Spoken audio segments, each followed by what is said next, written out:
Hello, Stars! My name is Blue, and today we are lost in Homestuck Epilogue Candy, Chapter 8. Let's get into it. Did you hear that Jane had been intending to run for president? Yes. She in fact asked me to serve a position in her cabinet, on the board of responsible troll reproduction. Oh dear. What did you tell her? Well, not in so many words, but I told her to kindly fuck off. Rose arches an eyebrow at her wife, who is tending to the mother grub. Rose herself is sitting cross-legged on an outcropping over the lip of the breeding pit, knitting a series of tiny scars for the grub clones that she and Kanaya have come to help hatch. That bad, huh? She was already talking about regulating troll reproduction. With great confidence, might I add, as if she had already been elected. Very presumptuous of her. Well, I suppose her confidence was not unearned. Who was going to run against her? Karkat? Kanaya laughs to herself, more fond than mocking. Rose turns over another row on her scarf with dexterous ease, switching the knit pattern without missing a stitch. From behind her knitting, she watches Kanaya check the shell thickness on the batch of eggs. Her wife is luminous in the early morning light, her rainbow drinker skin soaking in the pink light and reflecting it back like the inside of a snail's shell. I don't think Karkat would have been such a bad candidate, actually, depending on certain factors, I mean. I'm assuming that in this theoretical scenario, Dave is handling the economy? Oh, of course. Okay. In that case, it might have all worked out in the end. Doubtlessly. I have great faith in Karkat, and always have. However, I also am not certain that he could step out of his hive without catching on. Swiffer, could you not swift the mother grub so vigorously? Oh, sorry, ma'am. Swiffer Eggmop is Kanaya's overeager but well-meaning jade-blooded assistant. She talks a little like a parody of a 1920s newsboy archetype, which Rose can only theorize has to do with Jane's influence on the culture. Just trying to get her nice and clean. I heard the new prospect hornographer's coming by later to scope out some pics. Swiffer is at the center of the breeding pit, knee-deep in birthing juices as she mops down the mud grub's exoskeleton. The parturition of troll grubs is apparently an odorous and grisly task, one that has strained the mother grub's shimmering white exoskeleton rainbow dark with various secretions. Rose takes a moment to feel grateful that her current relationship alignment leaves no chance for her to ever be human pregnant. Not that she has any particular distaste for motherhood. It might be nice to adopt a little troll grub once the whole ball on natural production gets rolling. Swiffer adjusts the rate of her swiffing to a more acceptable level of vigor. She signs up the last segment she's working on, then twirls the mop over her wrist with a martial flourish that absolutely recalls the fact that she's from a natural-born warrior species. She then gets to work washing the mother grub's horns. What's this about the hornographer? Since when has the press taken an interest in our activities down here? Oh yes, you were busy dying when I set all of that up. The mother grub is mature enough this year to process inseminated slurry for the first time in our history. If the government gives us the go-ahead, we can begin breeding trolls the natural way next month. I arranged a newspaper story when Jane asked you to sit on the board of responsible troll reproduction. Yes, the first thing I did immediately after screaming into a pillow was to call my acquaintance at the paper. Now that she isn't running, it doesn't seem very important, however. Actually, I'm not terribly interested in politics at all. Without anger motivating me, I begin to think about how it's probably very irresponsible for any of us to use our influence in such a way. I agree. In fact, I just assumed that most of us had arrived to such conclusion. Not Jane, apparently. Or Dave, I'm sorry to say. There's a third member of their social group who definitely hasn't arrived at a conclusion that his power and influence should be meted out responsibly. Neither of them speak his name, however. For some reason, it feels like a shadow passing over the sun. A brief spike of pain flickers through Rose's head, a bolt that strikes between her eyes and splinters out. There is color and light behind it, a vision that tears through the material reality in front of her and gives her a brief glimpse into a parallel reality where things were very different. It's gone as soon as she notices it. The image never materializes. She ties off the last row of her scarf and unwinds her knitting needles from the wool, a serene smile tugging at her lips. Since waking up in the hospital, she has stopped worrying altogether about what might be happening in splinter timelines. She has stopped worrying, in fact, about almost anything at all. A pleasant breeze rustles through her hair, carrying the sweet scent of early spring from the mouth of the chasm. Rose closes her eyes for a moment and breathes it in, taking just 1 minute at a time. A day can be filled with 100 perfect moments. Well, whatever inconvenient party-ruining opinions Dave and Jane might have about the economic future of our planet, it's all in the past. I have a very good feeling about where things are going now. I see. So are you the seer now? No, but I can make predictions based on existing evidence. And if I can spend every day like this, doing the work I was born to do, with the person I am most fond of in the world, by my side, I believe I can handle anything. Did you really use dialogue like that to win my heart? Or are we getting complacent and incredibly uncool in our old age? I convinced you to marry me. I don't think that I am obligated to be cool anymore. Kanaya, you are the coolest chick I know.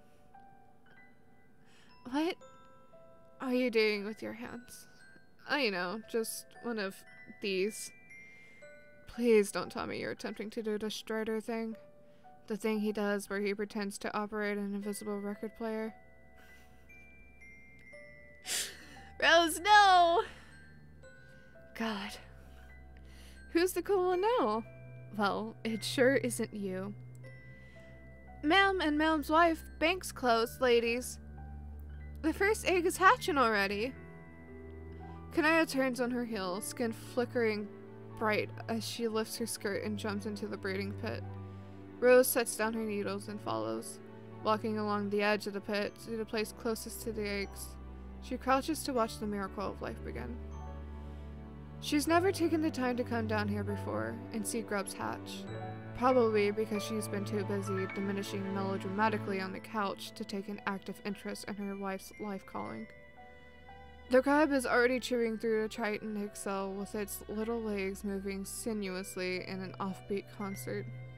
Swiffer is sniffling. She makes the motion of wiping a tear away, somewhat cartoonishly. Golly gee oh my, this part always makes me tear up. Kanaya dips down to help the grub out of the shell. Her skirt trails through a puddle of birthing jelly, but she doesn't seem to care. There's an odd expression lighting up her face, in addition to the literal light emanating from her skin. She tears away the last chunk of the shell. It's melted and rough, like a rock on the outside, but has a layer beneath like mulched flesh. Kanaya's hands are soaked blue with bloody yolk when she finally lifts the grub and holds it up to the light. Rose, look. Rose looks. All troll grubs appear kind of samey, but this one has a familiar look about her. Asymmetric horns, one crescent, the other harpoon-like. A mused mane of hair and a mischievous glint in her beady little eyes. Particularly one with 7 pupils. Vriska? Pretty close. A reasonable genetic approximation. This brood has been utilizing a slurry consisting of genes from our original group of 12 trolls. Mostly, this results in unique individuals, but sometimes very close copies occur, as with the case of ancestral descendancy. So, Vriska would be this troll's ancestor. Yes. Wow. Rose, I think this is a sign. A sign of what? Haven't we been talking about adopting a grub? Eventually, yes, but a natural-born grub. Don't you think it will be somewhat awkward, us raising a clone of your sort of ex? What happens when Vriska comes back? What do we say to her? Rose, Vriska is dead, so it doesn't really matter. Is she dead, though? Absolutely. There are two things of which I have no doubt. That you and I are going to be happy for the rest of our lives, and that we are never ever going to see Vriska again. Someone get Terezi then! She doesn't need to waste her life out there looking for her. Baby Vriska wiggles her 6 talons. Kanaya cradles the little grub against her chest and pokes it in the nose. The grub reacts by blowing a bubble of bright cerulean yolk membrane from out between its lips.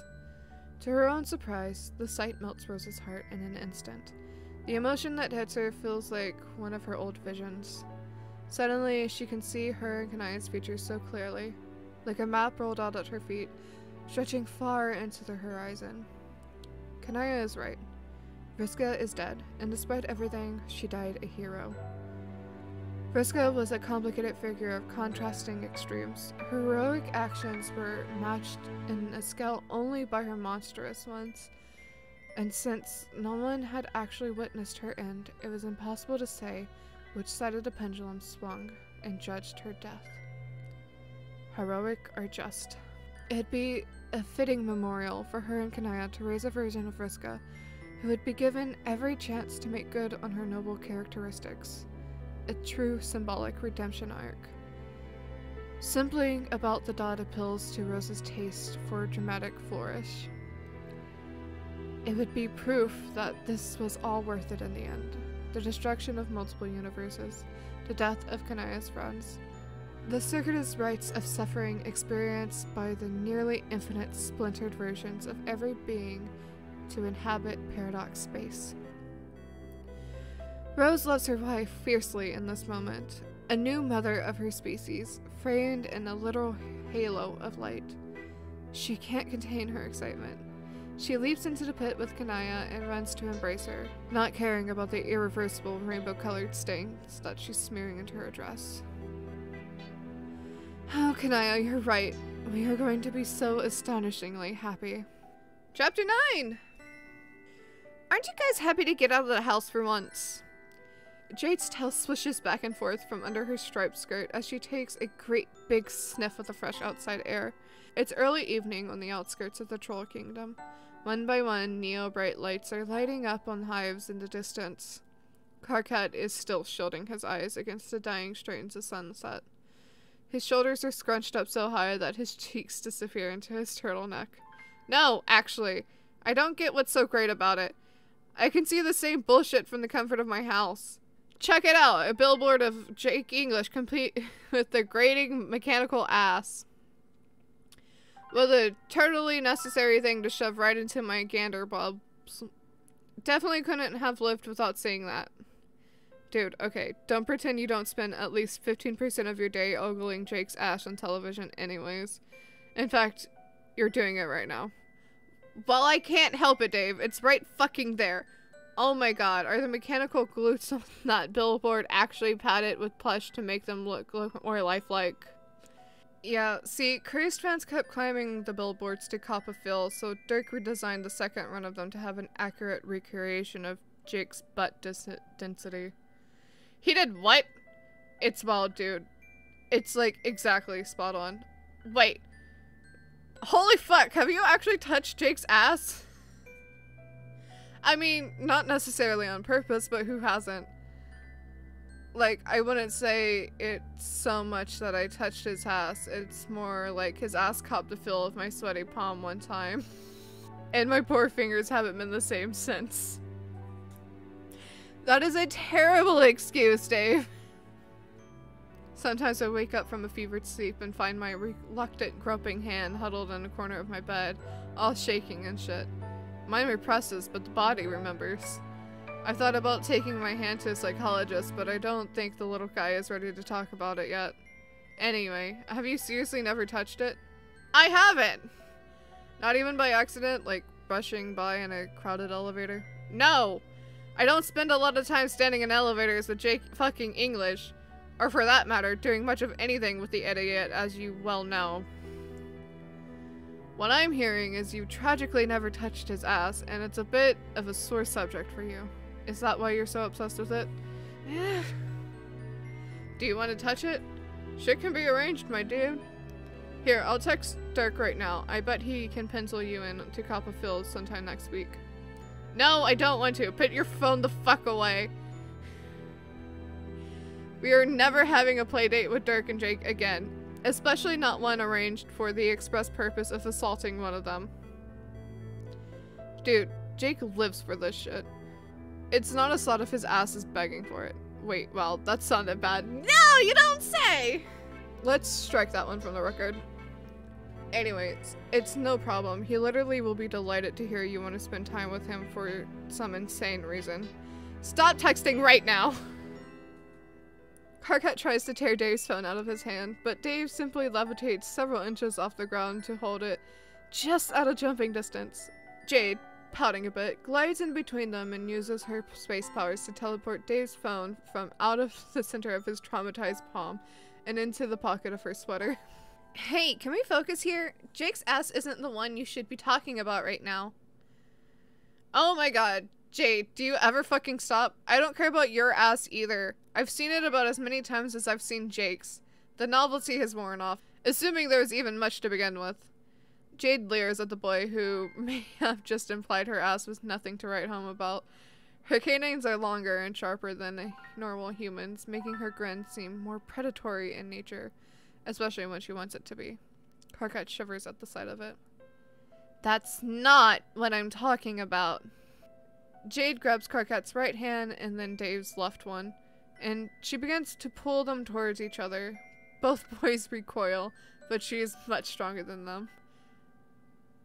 Jade, come on. What are you... She's doing it. She's making it happen. This is a date, dummies! No, stop! Dude. Karkat makes a fist so tight that his nubby fingernails pinch his skin. Dave does the opposite. He makes a flat palm and raises it as if to stop traffic. No, let me show you. You have to turn it flip-wise. She turns Dave's hand so that it's cupping Karkat's angry little fist in its palm. When she pries Karkat's fingers open finally, they snap closed around Dave's almost automatically. Karkat's eyes go a little light bulb-like. Dave has gone pale and a bit sweaty. Jade has said that you guys are going to acknowledge your feelings or die. Jade claps and makes a rectangle with her thumb and forefingers, framing her hand holding besties at the center of it. She's taking a picture with her brain right now. Dave and Karkat being all shy and intimate with the romantic backdrop of a brilliant twilight behind them. A pretty portrait. Put her in the middle of it and it's a work of art. Just what she wants the rest of her life to be. After all, where would these two pitiful beta boys be without her? See? I don't mind at all. I would never try to break up what you two have. I'm just trying to make it better. With a satisfied smile, Jade dips under their arms and hooks her hands around either waist, pulling Dave and Karkat up flush against her. Their fingers remain intertwined behind her back. She begins walking down the ridge of the hill, beaming brighter than the first stars in the sky. See? Isn't this perfect? It could be like this all the time, you know? The three of us in every combination, or whatever combinations you two are comfortable with. Positions, too. Jade, please. Jade, you have shut down the boys. Dave has gone catatonic. Karkat's just as quiet, but it's a quiet that's as loud and alarmed as his actual voice. He's got his head turned away from the situation he's been forced into, as far as it will go. He's concentrating so hard on looking elsewhere that he trips over a rock and is only saved by Jade picking the three of them off the ground as she takes flight. Karkat's legs flail when his feet go out from under him. Ah, don't do that! You know I fucking hate that. Jade sets them back on the ground, crackling like the witch she is. Karkat still won't look at her. She stops laughing abruptly, sensing that her plan isn't going as well as she hoped. She views the two boys as a broken electrical circuit, and herself as the conductor between the two charge points. She just needs to maneuver it into the correct configuration, like she did with her hands. She does a few quick calculations in her head, refusing to get up on her assumptions that relationship issues can be solved the same way math problems are. Don't worry, Karkat. There's nothing to be scared of. We'll take care of you. Right, Dave? Dave doesn't answer. She answers for him by leaning down and planting a dry, affectionate kiss on Karkat's cheek. He yelps and leaps away like he's been scalded by a burning iron, liberating himself from the deeply uncomfortable hug triad. Okay, that's it. I'm drawing a fucking line in the sand right here and now, Jade. You will cease this endless violation of my person with your mouth, fingers, and occasionally your fucking tail. I am not a piece of meat that you can brutally and viciously molest whenever you're bored. Brutally and viciously? Alright, it's possible I'm overreacting, but that's my fucking right as a free autonomous person with a certain degree of fundamental bodily sovereignty endowed to him by the gods of motherfucking consent.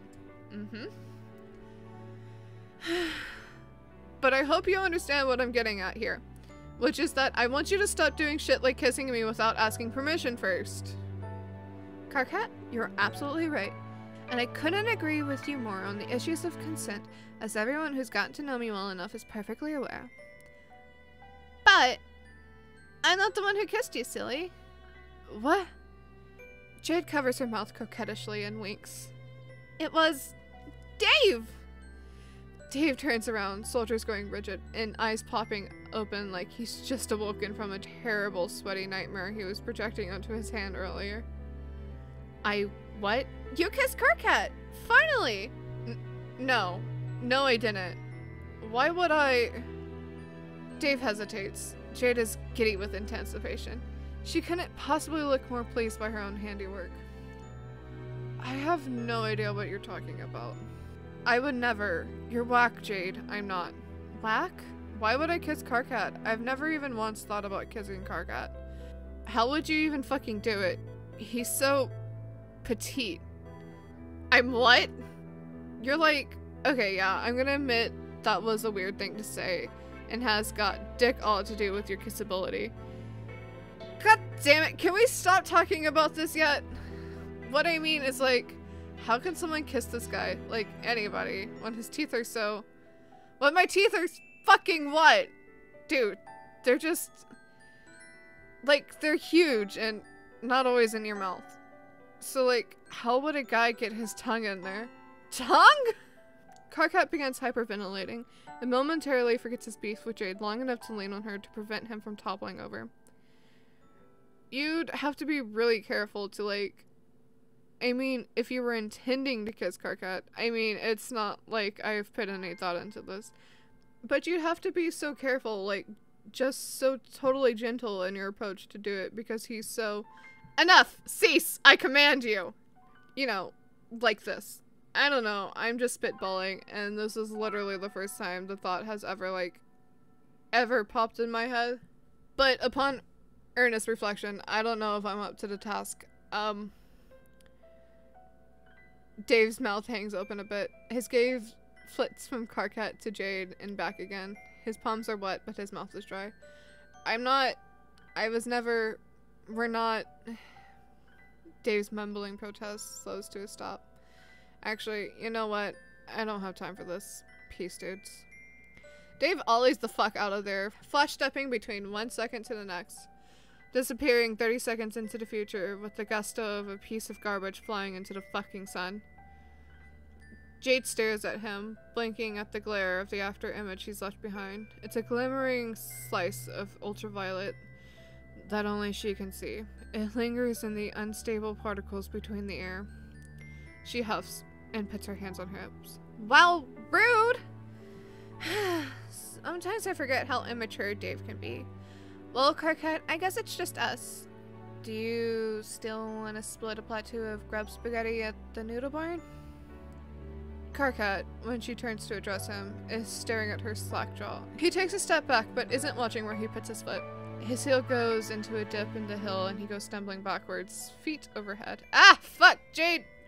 Would you fuck? Ouch. A little help? Maybe? Jade could probably catch him. Actually, she could easily do it, but it doesn't seem like the kind of favor you should do in a fledgling kismicitude. So instead, she watches him roll all the way to the foot of the hill, knees and elbows bouncing around all ragdoll and furious as he swears up a storm. He hits the ground back first and just lays there for a few minutes, completely owned. He watches the darkening sky with a hollow look on his face for at least an entire minute. Then, he slowly pulls himself to his feet, brushes the brambles off his pants. He points up the hill at Jade and shouts, "For the record, just so we're both clear, this is why I hate leaving the fucking house." He absconds, limping a little and rubbing the left side of his ass, which unfortunately for him affords nowhere near the level of padding as Jake's legendary backside. Jade puffs out both of her cheeks and stares at him. Well, I guess I'm eating grub spaghetti alone. Again. This was a disaster. An absolute disaster. I'm gonna stop here because it's getting late. That's it for today, stars. If you liked the video, give it a like, and subscribe if you haven't already to join our wonderful galaxy. Comment down below and I'll get back to you in some way or another, and I'll see you for our next adventure. Remember, we're all made of the same cosmic dust, so be nice. Kate, love you, bye!